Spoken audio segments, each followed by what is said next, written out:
Kama umewahi kujiuliza kwa nini watu wawili wana elimu sawa, wanafanya kazi sawa, wanaomba Mungu mmoja, lakini mmoja anaendelea kupaa na mwingine kila anapoinuka kuna kitu kisichoonekana humrudisha chini? Kwa nini katika baadhi ya familia umaskini unaonekana kuridhiwa? Kwa nini biashara huanza vizuri lakini kila baada ya muda huanguka? Je, inawezekana kuna madhabahu ambayo ilijengwa kabla hujazaliwa na bado leo inaendelea kutaja jina lako? Leo tutafunua siri 7 za madhabahu za ukoo zinazopinga mafanikio ya maisha yako.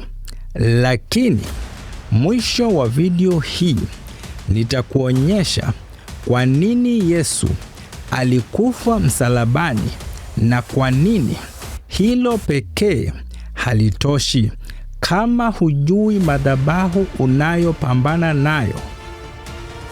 Basi usiondoke. Biblia inatuonyesha jambo la ajabu sana. Watu wengi wanatafuta kubadilisha maisha yao, lakini Mungu mara nyingi alianza kubadilisha madhabahu kwanza. Kabla hajambariki Ibrahimu kulikuwa na agano, na kabla hajamtuma Gideoni alimwambia, bomoa madhabahu ya baba yako ambayo ni ya Baal. Kabla Israeli hawajaingia Kanaani waliamriwa kuvunja madhabahu za mataifa. Kwa nini? Kwa sababu katika Biblia ushindi hauanzi kwenye vita. Ushindi huanzia kwenye madhabahu. Lakini hapa ndipo siri kubwa ilipo. Sio kila madhabahu ni mahali pa ibada. Katika Biblia, madhabahu ilikuwa sehemu ya agano, mamlaka, kumbukumbu, dhabihu na haki ya kiroho. Na ukielewa siri hii, utaelewa kwa nini baadhi ya mapambano hayatatuliwi kwa juhudi pekee. Hebu turudi nyuma kidogo. Neno madhabahu linatajwa tangu kitabu cha Mwanzo hadi kitabu cha Ufunuo. Nuhu alipotoka safinani alijenga madhabahu. Hakujenga biashara, hakujenga majumba ya kifahari, hakuanza ukulima, bali alianza na madhabahu. Ibrahimu alienda kila mahali akijenga madhabahu. Isaka, Yakobo, wote walijenga madhabahu. Kwa nini? Kwa sababu madhabahu ilikuwa sehemu ambayo mwanadamu alikutana na Mungu. Lakini Biblia pia inaonyesha jambo jingine. Kulikuwa pia na madhabahu za Baal, madhabahu za Moleki, madhabahu za Ashera. Hivyo Biblia inatufundisha kuwa si kila madhabahu ni ya Mungu. Sasa andika siri hizi 7. Siri ya kwanza, madhabahu huzungumza. Katika kitabu cha Waebrania 12:24, damu ya Yesu inanena kuliko damu ya Habili.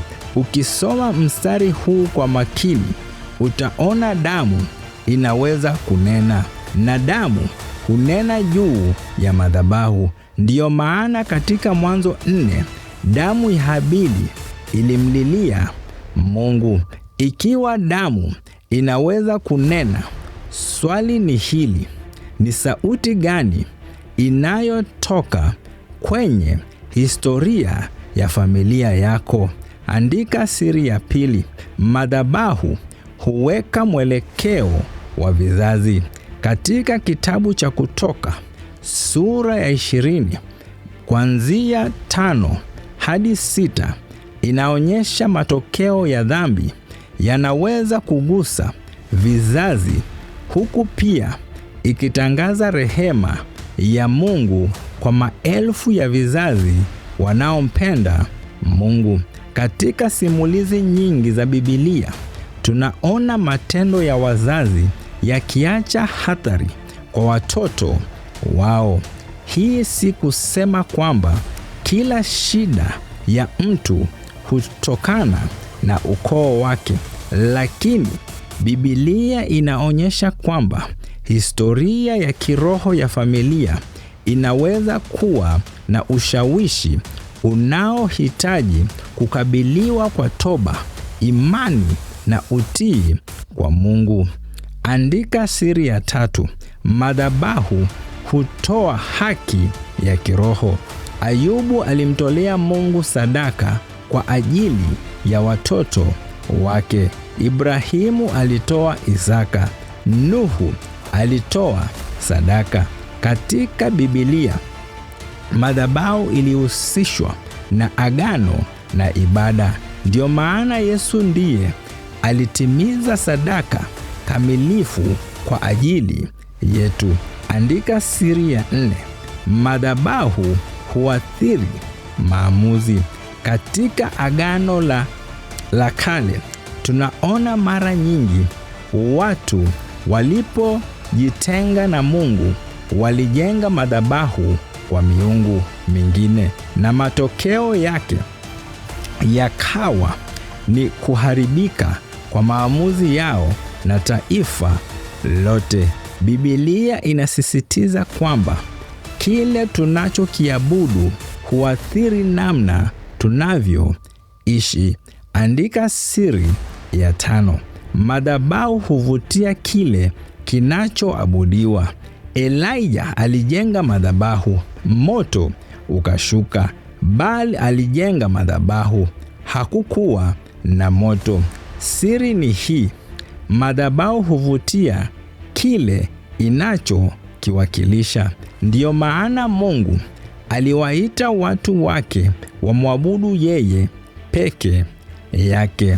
Andika siri ya 6: madhabahu hujengwa kabla ya baraka.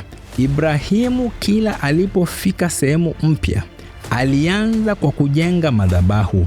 Baada ya hapo, Biblia inaendelea kuonyesha ahadi za Mungu zikithibitishwa katika maisha yake. Ujumbe ni kwamba uhusiano na Mungu ulitangulia mafanikio. Andika siri ya 7: Yesu alianzisha agano jipya. Msalaba ukawa mahali ambapo Kristo alijitoa mara moja kwa ajili ya wote. Kwa mujibu wa agano jipya, waamini wanaitwa kumkaribia Mungu kupitia kazi kamilifu ya Kristo. Ndani ya Kristo kuna msamaha, ukombozi na tumaini jipya. Hii ndiyo msingi wa ushindi wa Mkristo. Lakini sikiliza vizuri: ukijaribu kupigana vita bila kuelewa msingi wake, unaweza kutumia miaka mingi ukipambana na matokeo bila kushughulikia chanzo. Biblia inatualika kwanza tumrudie Mungu, tutubu, tumwaminie Kristo na kutembea katika utii wake. Hapo ndipo maisha hubadilishwa kutoka ndani kwenda nje.